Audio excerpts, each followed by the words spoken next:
Natural Ayurvedic Home Remedies for Tennis Elbow, Tendonitis, Part 2.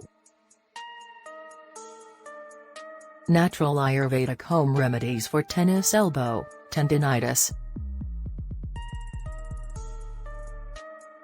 You want it to be pretty tight there, not so much where it cuts off circulation, but look, it's not right at the elbow. I can still bend and move very easily, it's right on that stomach, and again what it does is press here to remove the pressure of that elbow and get rid of that swelling, so it does a really good job. People can usually feel immediate relief when they use it, so again make sure it's not so tight that it cuts off circulation, make sure your fingers don't get cold when they're there. But you want good pressure there and you can use it all day. I wouldn't say sleep with it or anything like that, but if you know you're going to do a lot of repetitive activities with the corset, that's really cool for that, and it's good, it's very comfortable.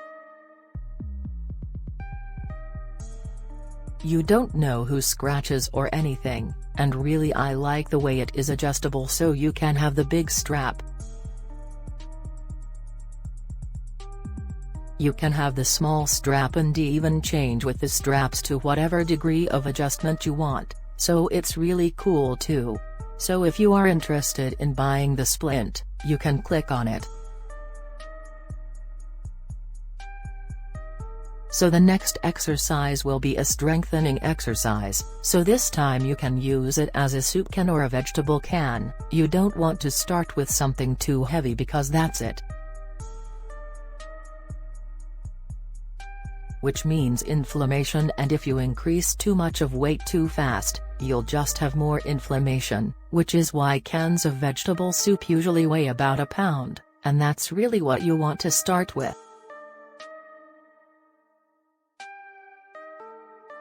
You can place your arm on a table or something to support it and make your wrist hang down for movement, or if it feels comfortable, and you can just hold your elbow in the air, but make sure your elbows are bent.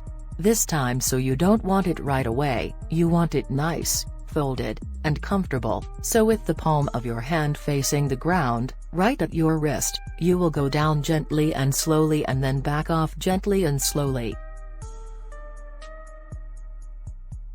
So it's just a continuous movement, but you want to go as far out of that range of motion as possible. Maybe 2 sets of 10, if it's easy enough and you're not very sore the next day, then you can start pulling a set of 3 sets of 10, 2 sets of 15. If you hit 20 to 25 and it's really easy, you can move up to a heavier weight. Another product that Simeon sent us is his bracelet. So it's really cool because it helps you do wacky exercises that are really important in helping muscles heal, and you can also do stability exercises with it.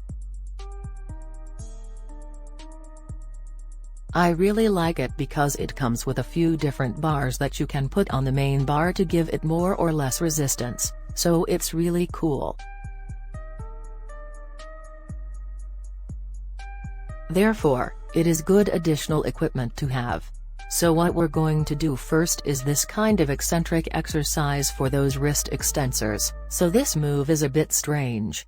What you want to do is start with the hand you want to exercise, hold the bar straight up and down, place your wrist in an extended position.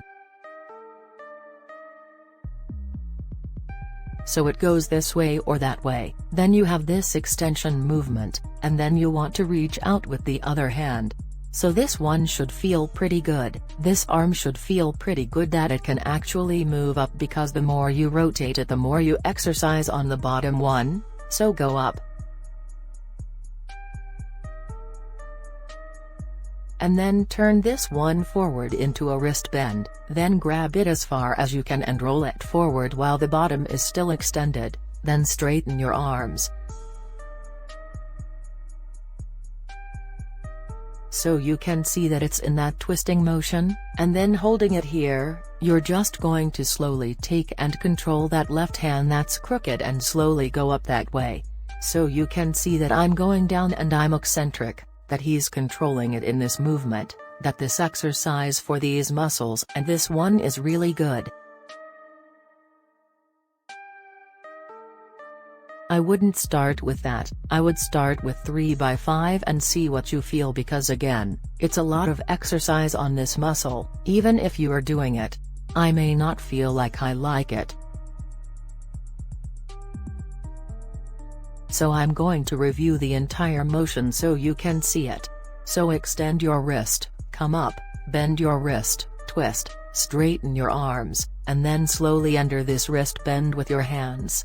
It's almost like you are doing this move, but you will really feel like you are working that upper muscle, so it is a great exercise to do. This exercise that I'm about to do makes these muscles really contract and maintain that stability, and it's a little difficult to lower it at first, but it's a really good exercise, and again, that works those muscles.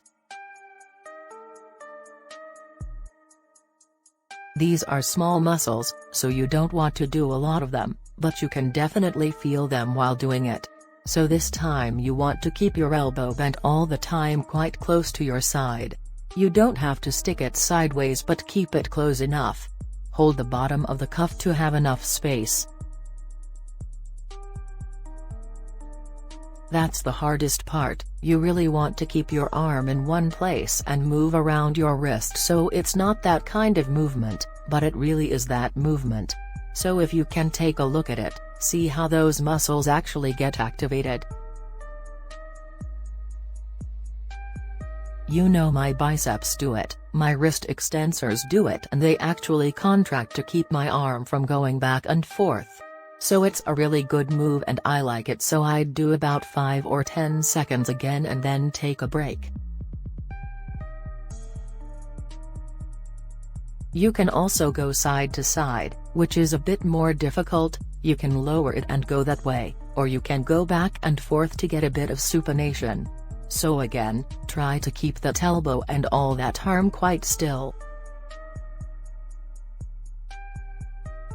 It's not about doing that side to side, just moving it side to side, which again is really cool, and it just works the entire arm and elbow and wrist. Therefore, the last treatment will be a soft tissue mobilization right here in this epicondyle, where this irritation is usually found. So soft tissue mobilization, or some people call it massage, is just moving those tissues. If there's scar tissue there, you move it to break it up, so it's not necessarily a massage. I think people think you know how to rub it a little bit like that, sometimes it feels good. But what is soft tissue mobilization? You really move that tissue. So you don't rub it, but you take that surface of the skin and move it back and forth. So if you see the difference, I'm not just rubbing, I'm taking these tissues and mobilizing them, so it irritates you here many times. When you do this, you go to feel a small click there, clicking noises, you can feel it, you may even hear it, and it is usually just the scar tissue breakage or rupture of these adhesions. This is very normal as long as it can be a little painful when you do it for the first time and it goes away. It is totally normal, but if it hurts and it does not go away, you are probably pushing very strong. You want to be firm, but again, if you have irritation, if you press too hard it will just explode. A little more, so you can start with circles, just moving in that area. It can move up and down side by side in that area, and it can also move up and down along the muscle fibers. If you want to use a cream or lotion so you don't have as much friction as you can, but again, once you have that cream, make sure to always move your skin so it doesn't get so nice. Massage the area that is fine, but this mobilization is what you really want. Just wiggle this tissue to break down those adhesions, and it usually turns a little red once you're done, but it's good to get that blood and circulation to the area to help prevent this inflammation. So start with about 2 or 3 minutes, it shouldn't be a long time. Again, if you overdo it you will get irritated, but it should be pretty good and a little loose and everything will come back after that. Remedies for tennis elbow. Tennis elbow, tendonitis. Tendons are elastic-like substances which connect muscles with bones. Tennis elbow refers to the inflammation of tendons. Symptoms to look for. It is a painful condition. This pain restricts the movement of your arm, causes activity which requires constantly gripping something hard for long hours. Home remedies for tennis elbow. Natural home remedy using ice. 1. Take a clean cloth. 2. Wrap some ice cubes in it. 3. Place the cloth gently on the affected joint. 4. Do this for 15 to 20 minimum. 5. Repeat 2 times a day. Natural home remedy using cabbage leaves. 1. Soak cabbage leaves in water for 30 minimum. 2. Press the leaves on the affected joint. 3. Wrap a cloth to hold it. 4. Leave it overnight. Natural home remedy using broccoli. 1. Take some broccoli. 2. Crush it to make a paste. 3. Apply this on the joint. 4. Wrap a cloth to hold it still. 5. Leave it on for 20 minutes. Natural home remedy using potato. 1. Mash 1 boiled potato. 2. Apply this on the affected joint. 3. Wrap a cloth to hold it. 4. Leave it for 30 minutes. Tips. This condition can be caused by typing constantly on a keyboard, sitting in an uncomfortable position. Take regular breaks. Subscribe our channel for future videos. Visit our website holisticmeaning.com for more informative articles.